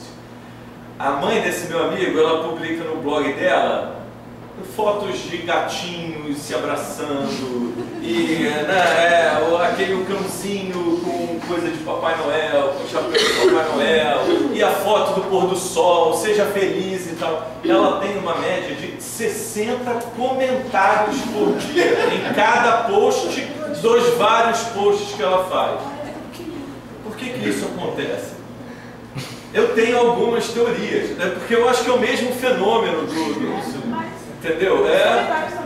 Que lindo, uau! É isso, exatamente, exatamente, né? Esse é o meu ponto. Se você escreve sobre o genoma da ostra, o cara pode até achar aquele interessante, ele lê, eu sei que lê, porque às vezes dá 200, 300 acessos e tal, às vezes dá 700, 1000, então as pessoas gostam, mas elas não comentam, porque o cara fica com medo. O que eu vou falar sobre aquilo? Na verdade, olha só, eu falo uma coisa engraçada, vocês riem e tudo, eu estou vendo que vocês estão gostando, não tem ninguém no celular, não tem ninguém babando, não tem ninguém dormindo, mas ninguém fala nada. Tá todo mundo aí, na hora que o chapéu fala, não, perguntas, aí vai todo mundo embora, não, obrigado, foi ótimo, aí eu vou dizer que vocês estão cansados, que é pra gente não ficar sem graça. As pessoas têm medo de falar. Não pode ter medo de falar. Se vocês tiverem medo, de novo, vocês não vão escrever um blog, ninguém vai saber das várias coisas legais que vocês fazem, né? Então a gente tem que perder o medo. Aí a gente estamos chegando ao final, né? Eu vi aqui 49 minutos, mas eu comecei depois, eu acho que a gente deve estar em torno de 1 hora aí, eu vou quase que terminar direitinho. 1h07. Por que nós devemos ir para a internet? Porque o futuro é esse. Broadcast yourself or die. A gente está acostumado com o paradigma da publicação, né? Publicar ou perecer. Se você não publicar, acabou isso. O pesquisador que ainda acredita nisso vai acabar. Eu usei um exemplo super legal. Eu tenho um exemplo super legal, é um texto do blog. É um texto que está no blog. Esse daqui. Conclusões extraordinárias necessitam de evidências extraordinárias. Essa é uma citação do Carl Sagan para dizer que quando você quer dizer alguma coisa que parece muito estranha, como um motor que funcionaria com o calor dele próprio, você tem que ter uma evidência muito boa para dizer isso. Esse texto eu escrevi por causa de um artigo publicado na Science, há 1 ano atrás mais ou menos, vocês devem ter ouvido falar, da bactéria que usa arsênico no lugar de fósforo no DNA. Né? Quando eu vi esse artigo, que foi super sensacionalista, Jornal da Band, Jornal Nacional, todo mundo falou sobre isso, porque eram pesquisadores da NASA, porque os caras falaram que a bactéria era extraterrestre. Eu falei, não, peraí, tem alguma coisa de errado. Se isso está certo, tudo que eu sei de biologia, não pode. Tem uma chance muito maior de isso ter sido um erro experimental. E não foi à toa que no dia seguinte já tinha um monte de pesquisadores criticando o artigo e tal. E aí, uma mulher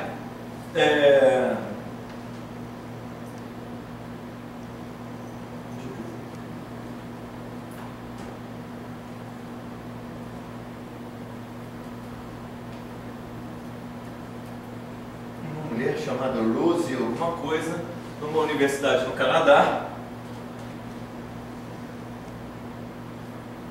Rosie Redfield, da Universidade British Columbia no Canadá, resolveu refazer o experimento para ver se achava os mesmos resultados, que ela também achava que os caras estavam malucos. Só que, ao invés de esperar o experimento estar pronto, mandar para uma revista científica e tudo, ela fez o quê? Montou um blog aberto a todo mundo, e todo dia ela publicava no blog o caderno de protocolo dela dos experimentos. Você podia acompanhar em tempo real o trabalho dela em tentar reproduzir coisa. Obviamente, ela teve sucesso em não conseguir achar o que os caras acharam e identificou que havia erros, que eles não conseguiram tirar todo o fósforo, que na verdade a bactéria crescia assim com fósforo, que eles não tiraram todo o fósforo do meio onde tinha o arsênico e tal. Os autores da NASA ficaram uma fera e tudo, mas a própria Nature escreveu uma reportagem na prestigiosa Nature, disse: o blog é sensacional, mas não seria se a pesquisa não fosse sensacional também. Então, o mainstream está com os dias contados. Quem achar que o negócio ainda é só artigo científico, vai ser atropelado por uma onda de... A própria, aquela bactéria comedora de carne que matou um monte de gente na Alemanha no ano passado, em menos de um mês, os chineses já tinham sequenciado todo o genoma da bactéria, o genoma estava publicado em blogs e os caras estavam vendo, porque na verdade vários grupos diferentes sequenciaram vários pedaços diferentes da bactéria e a comunidade científica estava toda analisando nos blogs. Imagina se você vai mandar, e isso, gente, é para salvar a vida de gente. Imagina se você tivesse que publicar na Nature esse genoma e ia sair 3 anos depois. Saber como é que as pessoas podem utilizar dessa ferramenta para crescimento do currículo dela, que é uma das metas do pesquisador, por exemplo. Muito bem, uma ótima pergunta. Não tem controle dos pares. Como não tem controle pelos pares? É o maior controle que tem. O par pode chegar lá, meu amigo, você está maluco. O controle pelos pares aqui é igual o controle pelos pares no Congresso. Na hora que eu já vi alguém levantar a mão e falar: meu amigo, você não fez a lavagem que devia antes de fazer não sei o que, é por isso que a tua amostra está... Isso é contaminação, isso não é um resultado. Então, o cara vai, isso é todo... É um controle pelos pares muito maior do que aquele referir, que é seu amigo, ou então que é um competidor e que segura o teu trabalho para o dele sair antes. Existe a possibilidade de controle, tanto que revistas como a PLOS ONE, elas hoje pegam um artigo, se o artigo é, como os editores dizem, sound, ou seja, faz sentido, colocam no blog da PLOS ONE. Aí, não só o revisor, como toda a comunidade científica pode ir lá e palpitar no artigo, até ele ser decidido se ele vai ser publicado ou não. Mas respondendo a sua pergunta, o CNPq hoje já tem, na verdade isso foi divulgado há um tempo atrás, mas parece que agora está efetivamente lá. Tem uma área no Lattes para você colocar iniciativas de divulgação científica. Essa foi uma grande vitória. Por quê? Porque hoje, quem faz divulgação científica tem que, na verdade, fazer as duas coisas. Você tem que continuar publicando artigos em revistas prestigiosas e tem que fazer o seu trabalho no blog também, que é um trabalho muito mais quixotesco do que... Muito bem, então, mas eu gosto de seguir uma regra que uma gestora americana, que não quis dizer o nome dela, fala que é a regra do 80-10-10, para gerenciar tudo na minha vida. Fala, 80% do seu tempo você trabalha e trabalha bem. 10% do seu tempo você tem que se informar sobre o que vai ser a realidade no seu campo daqui a 5, 10 anos. E os outros 10% do seu tempo, você tem que falar para os outros como você é bom, como você trabalha bem, como você faz legal. Porque senão não adianta você fazer os outros 80. Entendeu? Na verdade, talvez eu trabalhe mais no 70, 5, 25. Entendeu? Eu passo boa parte do tempo dizendo como é legal, que é um pouco o que a gente faz no blog. Tá? Então é importante você divulgar na internet. Não adianta você mais escrever coisa para tarde, nem para o Globo, nem para a Folha de São Paulo. Você tem que ir para a mídia, para onde todo mundo daqui a pouco vai estar lá. Tá? A segunda coisa é por que eu devo ter um blog? Porque o mundo é cada vez mais científico. A ciência fez nos últimos 500 anos o que a religião e a filosofia prometeram fazer e não conseguiram, né? Então, hoje, se você não entende, você pode usar um celular sem entender nada sobre eletromagnetismo. Porém, se você souber o que é o eletromagnetismo, você sabe que aqueles vídeos na internet que tem 2 celulares e um ovo no meio cozinhando, ou uma pipoca, eles são mentira. Então, nós estamos expostos cada vez mais a uma quantidade de coisas e de informação que a gente precisa, nós precisamos incluir cientificamente, não só social e digitalmente a população, nós precisamos incluir cientificamente a população. E nós somos um país que tem 14% dos seus jovens em idade universitária na universidade. É menos do que a Bolívia, com todo respeito aos bolivianos, né? O Brasil é um país muito mais rico do que a Bolívia e tinha um potencial muito maior, né? Nós somos um desastre educacional e nós temos que reverter essa situação. E essa situação não vai ser revertida construindo mais universidades, não dá tempo. A gente tem que correr atrás do prejuízo e a gente precisa que cada um de vocês vire um divulgador, vire um professor no seu blog, na internet. Sabe por quê? Porque só vocês que têm treinamento científico são capazes de pegar um artigo que fale sobre uma vacina gênica e vão conseguir transcodificar isso para o público geral. Nem o médico de vocês, nem o professor da escola primária vai conseguir fazer isso. Só vocês com extenso treinamento científico vão fazer. Então é uma responsabilidade social do pesquisador ter um blog. Outra coisa é porque você tem que ter prazer, é muito legal fazer isso, gente. Entendeu? A segunda é porque depois você descobre, você tira mais prazer ainda, porque eu consigo fazer. É até um motivo de realização pessoal, de vaidade, né? E vai chegar até o ponto onde você não consegue mais sobreviver se você não escrever. Eu preciso, é que nem uma droga, né? Certo? Então, para terminar, na verdade, eu já falei, né, acabei de citar isso, nós não temos que escrever para o público geral, significa que nós vamos obrigatoriamente nos frustrar porque não há público. Nós temos que escrever formando o público. A gente tem que escrever com muito cuidado, com muito carinho, porque o nosso objetivo tem que ser conseguir fazer isso, encher o auditório. E aí, né, entenda o auditório de forma ampla, que é formando pessoas, formando público, certo?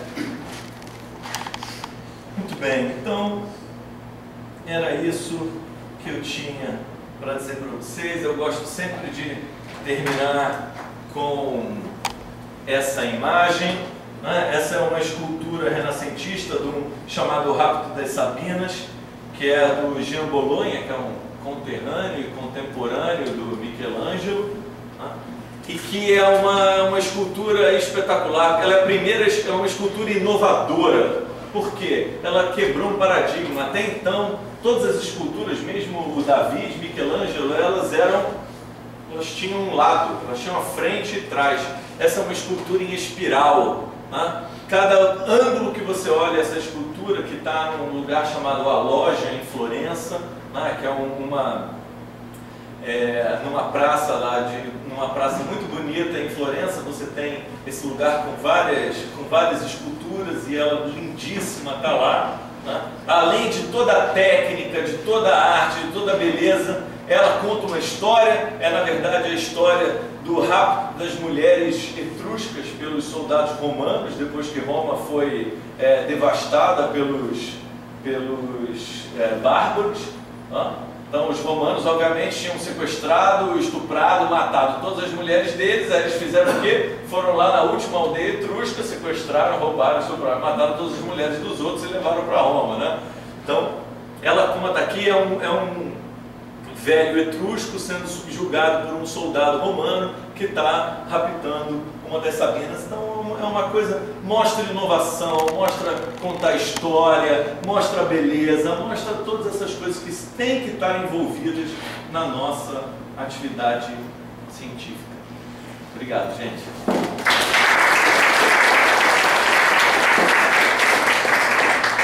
A gente passou um pouquinho do tempo, mas a gente tem tempo para umas 3 ou 4 perguntas. Professor, eu quero fazer uma pergunta assim. A gente pode usar o Facebook como um estado interrogatório antes de ir para o blog? Pode. Eu boto um texto lá sobre um assunto que eu quero, mas vários textos sobre aquele mesmo. Não vários textos sobre o mesmo assunto, mas sobre aquele mais ou menos que eu quero dizer, escrever. E se alguém tiver uma resposta, as pessoas curtirem, gostarem, comentarem, é meio caminho andado? É meio caminho andado. Na verdade é mais que o caminho andado. Você deve fazer o contrário com certeza. O que você escrever no blog vai para o Facebook. E hoje já tem ferramentas que um comentário no Facebook, no link que você fez no seu blog, vai contar no seu blog também e vice-versa.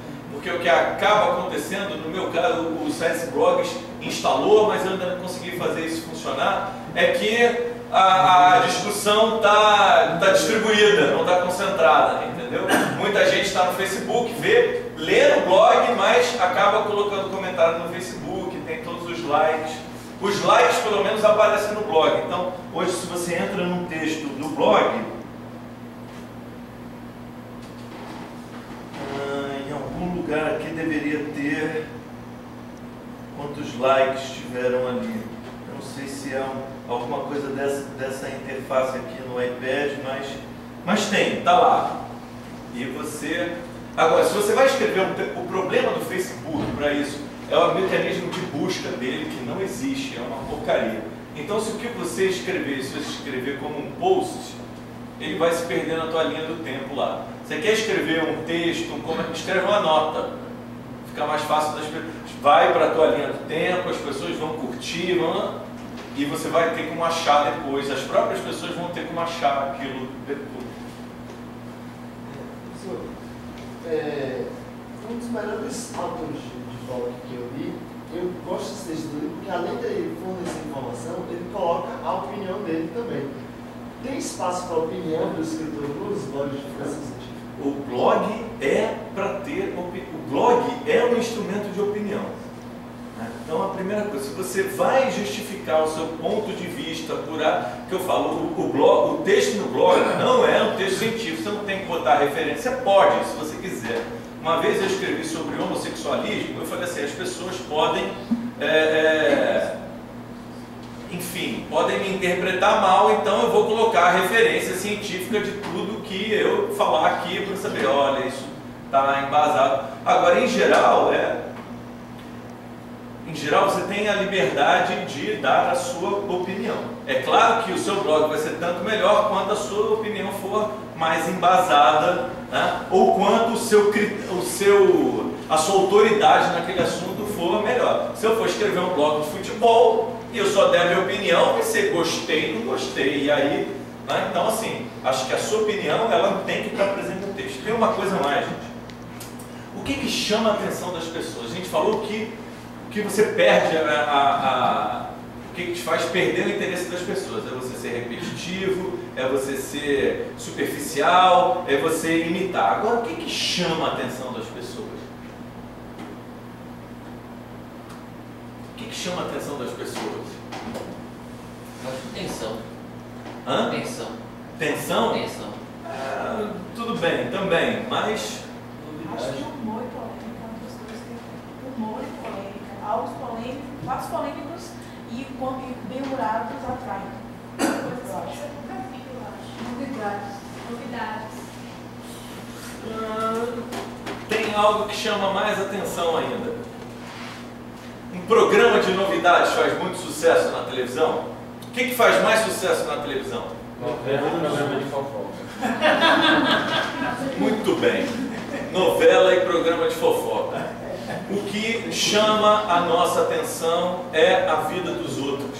Isso tem teorias evolutivas mostrando por que isso é importante. que saber da vida dos outros é importante. Porque basicamente, resumindo, nós somos animais que precisam competir por recursos, e se eu souber o que o meu competidor vai fazer antes dele fazer, eu tenho uma vantagem na competição. Então, saber sobre a vida dos outros é uma forma de você poder, depois, quando se encontrar em um momento de disputa, como eu usei o exemplo hoje, ontem, metrô do Rio de Janeiro, 6 horas da tarde, estação inicial de um trem que vai percorrer 25 estações durante 1h30 até chegar na casa das pessoas, ninguém quer ir em pé.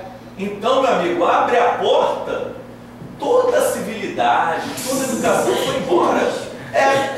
Pisando o pé, cotovelo no olho e tal, para sentar, não importa se é velhinho, se está com filho no colo e tudo, meu amigo. 1 hora em pé, eu não vou. E então você saber como as pessoas se comportam numa situação dessa é super útil, porque agora eu vou.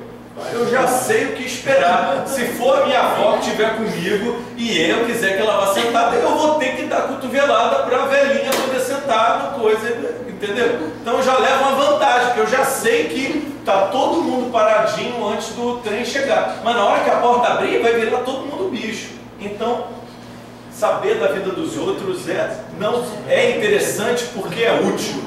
Poucos comportamentos se tornam interessantes se evolutivamente eles não forem úteis. Isso passa pelo sexo, isso passa por um monte de coisa.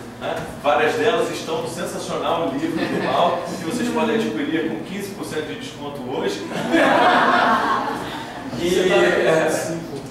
Naqueles 25% do tempo.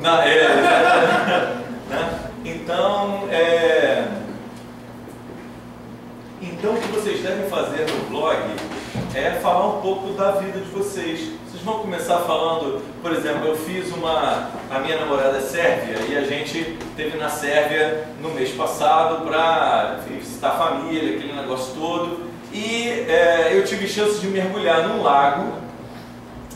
Putz, eu trabalho com mexilhões, eu falei para vocês, né? Ostra, mexilhão e tal, e eu trabalho com um mexilhãozinho chamado mexilhão dourado, que é um bicho que veio da China e que invadiu as águas brasileiras, e ele é bem pequenininho, mas ele cresce um em cima do outro, em cima do outro, em cima do outro, e ele entope tubulação de usina hidrelétrica. Ele é um problema gigantesco. Na América do Norte e na Europa, ele tem um primo chamado mexilhão zebra, que também é pequenininho e causa em torno de $1 bilhão de prejuízo por ano. Aí eu fui encontrar esses amigos que são mergulhadores e falaram, não, olha esse lago, ele não tem muita coisa para ver, ele só tem muito desse molusco, você chega lá a uma determinada profundidade, é molusco, molusco, molusco, molusco. Você que é biólogo, que na verdade o nome do blog vem daí, né? O fato de você ser biólogo faz com que você ouça as perguntas mais estapafúrdias do mundo e todas elas começam com a frase, você que é biólogo, aí você já sabe onde vem. Você que é biólogo, o que é esse molusco que a gente encontra no lago? Eu falei, eu não sei, mas, poxa, eu nunca mergulhei num lago, eu adoraria ir com vocês amanhã. Aí eu fui lá, quando eu vi o bichinho, falei, é um mexilhão zebra! Eu fiquei todo emocionado, Dreissena polimorfa, Aí eu escrevi um texto sobre isso, né? E escrevi, cheguei na Sérvia, né? E puxa, não sei o que, encontrei com meu amigo que falou, o que será esse bicho e tal, e aí no dia seguinte, meu primeiro mergulho num lago.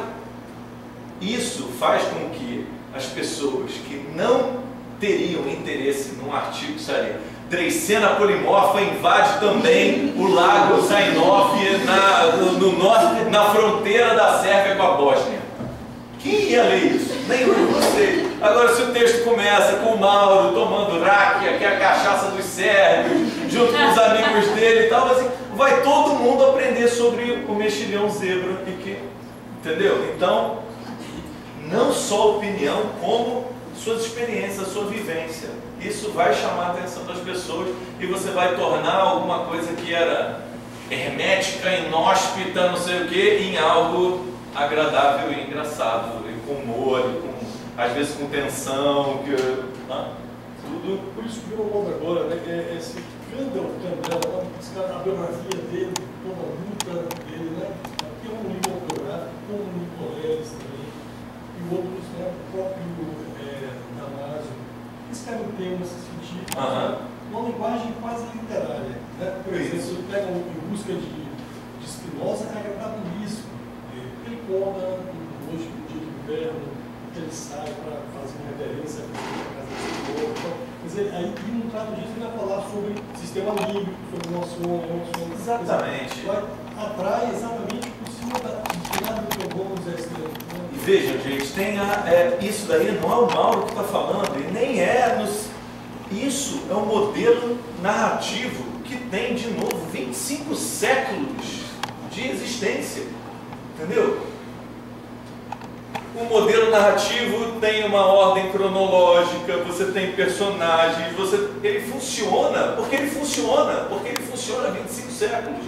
Entendeu? Então, assim, se você quer contar a sua história como uma lista de tópicos, sinto muito, ela não vai virar um best-seller. Vocês nunca viram listas de tópicos como um best-seller. Você vai ter muito mais sucesso de chamar a atenção das pessoas seguindo o modelo narrativo, até do que seguindo o modelo dissertativo. O modelo dissertativo é bom para teses, para contar histórias é bom o modelo narrativo. Então, se você vai escrever sua tese, tudo bem. Se você vai contar uma história. Aliás, é interessante que na literatura e ensino de ciências, uma série de pessoas defendendo que um dos problemas das pessoas não aprenderem ciências é que ciência quase não se conta história. Muito bem, eu acho que E é interessante, aliás, um dia uma pesquisadora ficou incomodada e eu falei que um dos erros básicos de evolução do ensino médio é querer ensinar o teorema de Hardy-Weinberg. É a coisa mais interessante que o mundo podia inventar, em vez de contar a história das baleias. Exatamente. Legal, né? E ela ficou meio indignada, porque o Hardy-Weinberg é fundamental para não sei o que. É fundamental, beleza, mas a gente não conta história em ciência. Os alunos dela todos dormem, saem da sala, ficam no Facebook, porque é isso daí.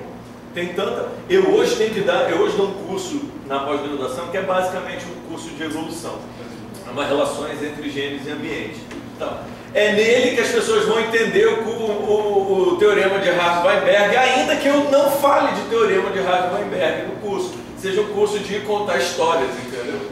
Então, é interessante, é por aí. É interessante uma coisa como evolução, que é história, você não gostou. É surreal.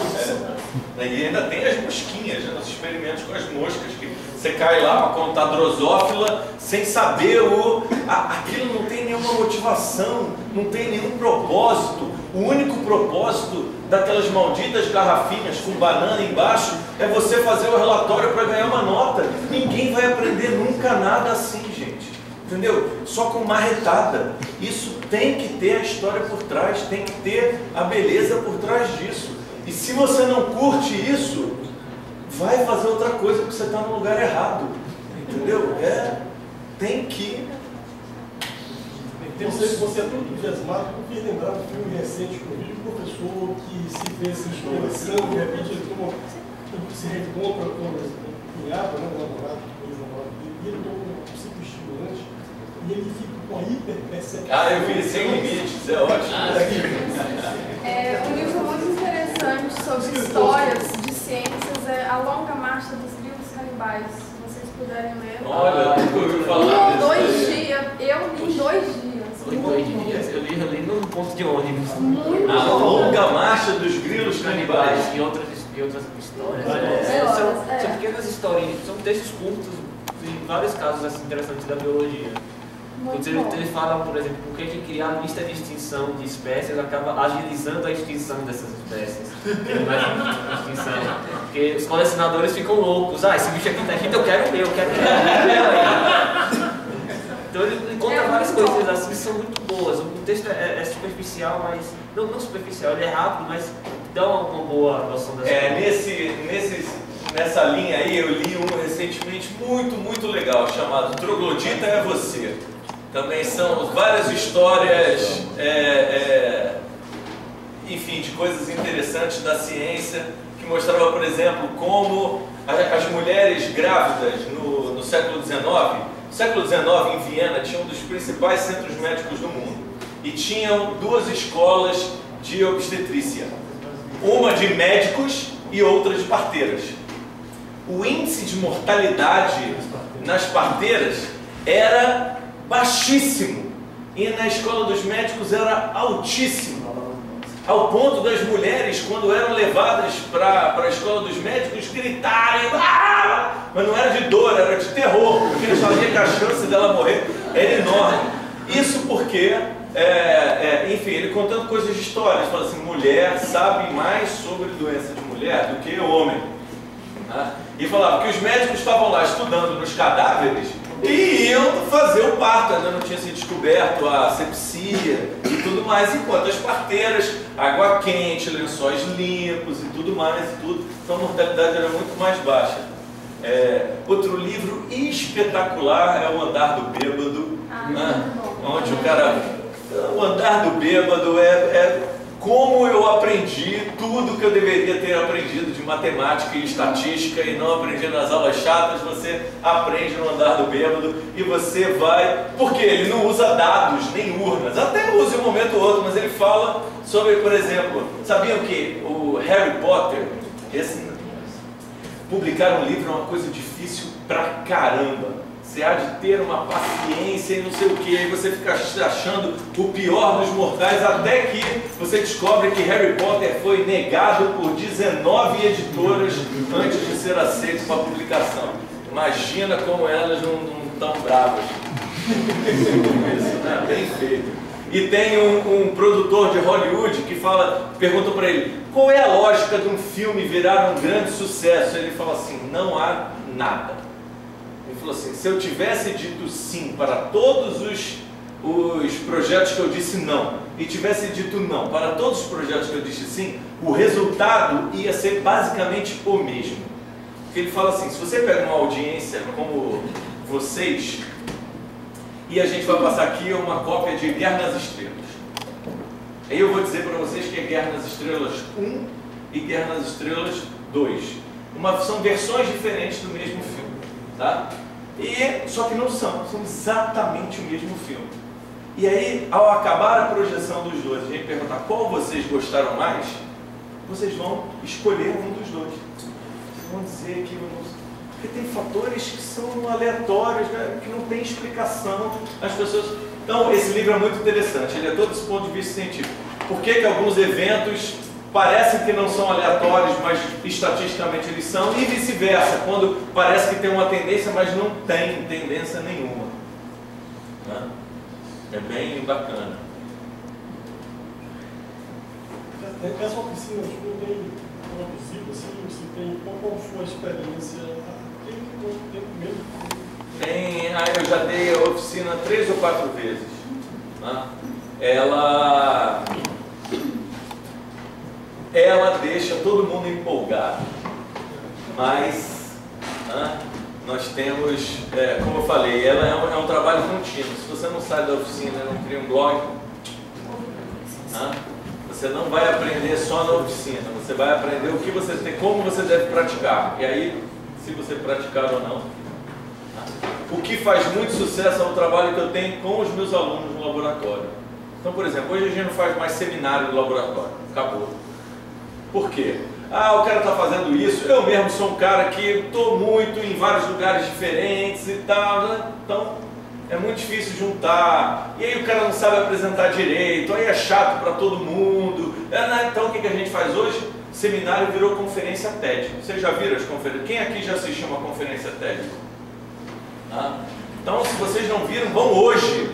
TED é a sigla de Technology, Entertainment and Design, que é um grupo de pessoas que se juntou para trocar ideias interessantes sobre esses 3 temas, mas que hoje o movimento, 20 anos depois, o movimento cresceu. Você tem conferência TED sobre quase tudo que você imaginar, e é super bacana, porque as pessoas têm 15 minutos para falar.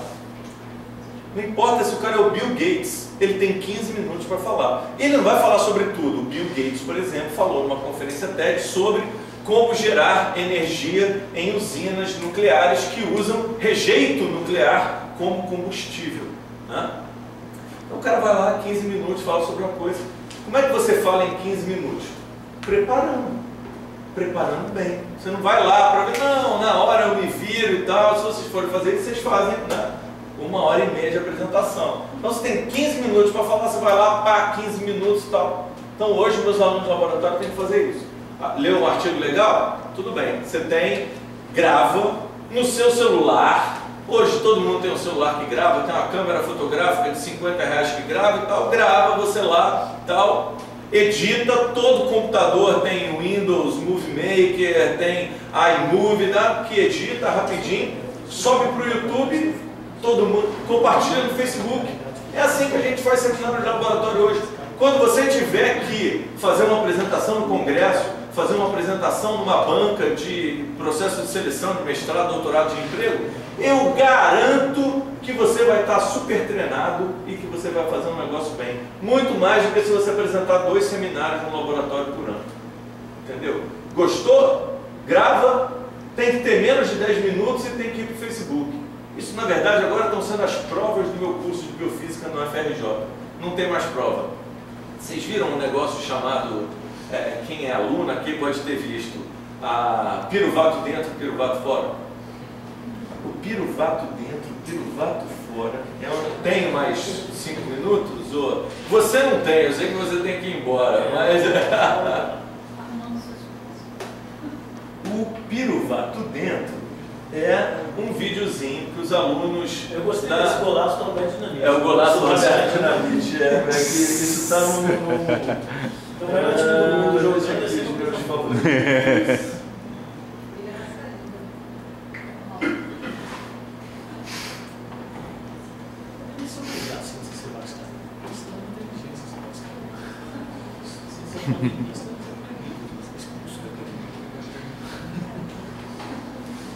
No vídeo.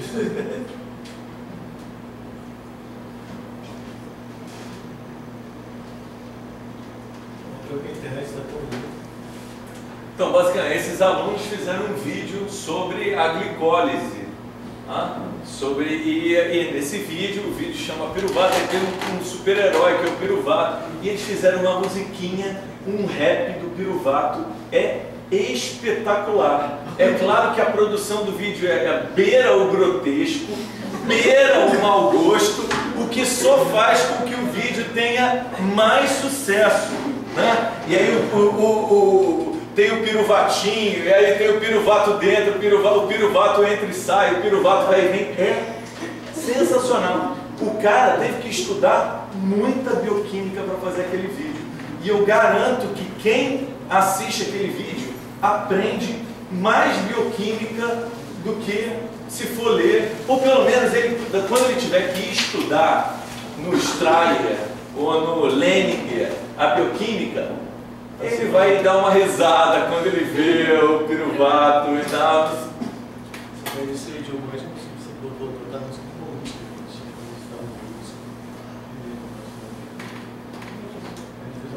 Aqui tem o making off do 10 piruvato.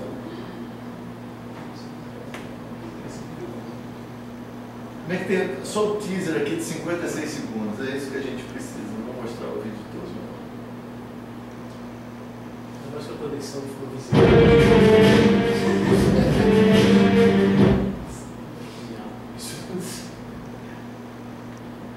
É que está carregando a...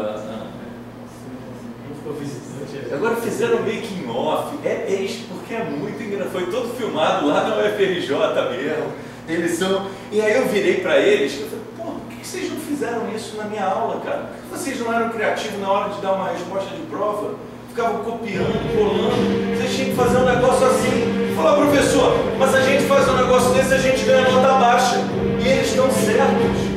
A culpa dos alunos não serem criativos é, em grande parte, por causa do professor.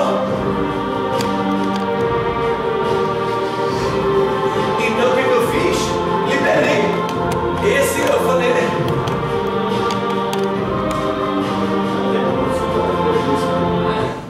Diante do que tem no YouTube, está sendo muito bom. Não, mas isso já foi posterior, deixa eu ver. Está melhor do que tipo todas as outras.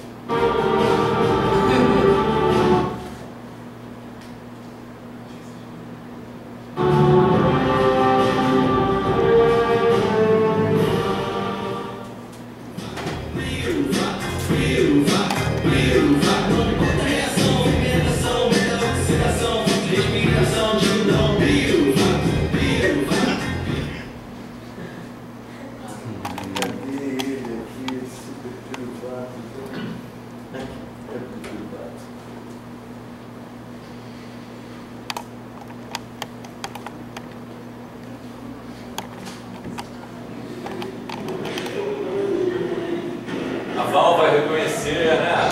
Sala 4 do bloco A da Biologia do FRJ.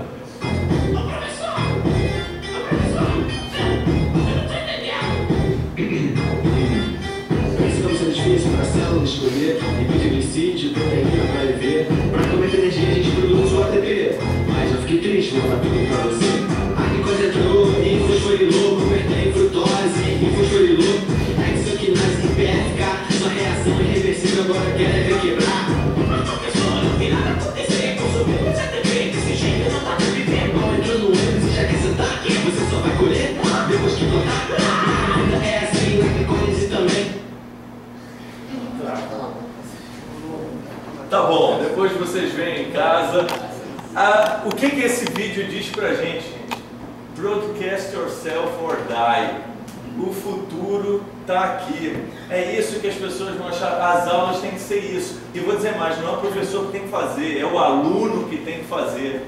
Vocês depois vão, no ano que vem, quando vocês me chamarem aqui para dar oficina de escrita criativa, eu vou de preferência em fevereiro, né? Ou ali antes, naquela primeira semana, última semana de janeiro, né? De preferência, tá? Porque aí o professor pode esticar e sair na timbalada aqui, né? Você vai ver o desfile 2 de julho. Por quê? Porque o que acontece? É muito difícil para o professor saber o que o aluno quer. O aluno sabe. Hoje em dia, a gente está numa situação onde o professor finge que ensina, mas o aluno finge que aprende também. Porque a situação é muito confortável para o aluno, né? O professor ainda é formado numa época em que ele deveria ser o filtro do conteúdo para o aluno. Só o conteúdo hoje está na internet. O professor não pode competir com o pendrive, porque ele vai perder, cara. Então o professor hoje devia estar ensinando critério para o aluno. O professor devia estar ensinando para ele que, olha só, então você viu esse vídeo que o ovo cozinha? Vamos pensar aqui, vem aqui, senta aqui, vamos pensar.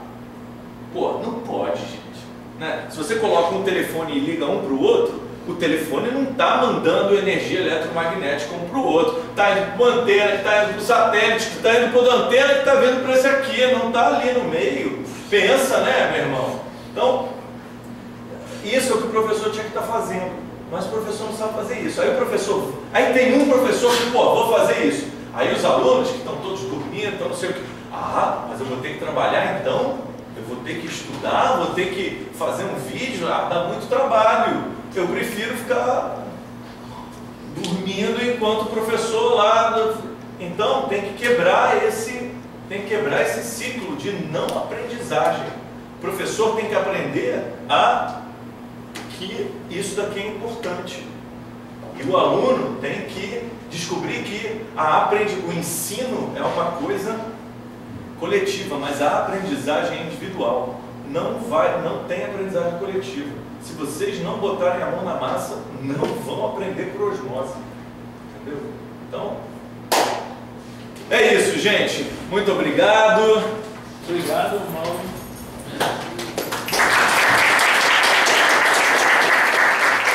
Vou só fazer a propaganda do próximo café, que vai ser lá na biblioteca, 26 de outubro, com a professora Suzy Oliveira, da Biologia da UF, é sobre câncer. Qual será exatamente o tema dela sobre câncer? Será divulgado um pouquinho na frente.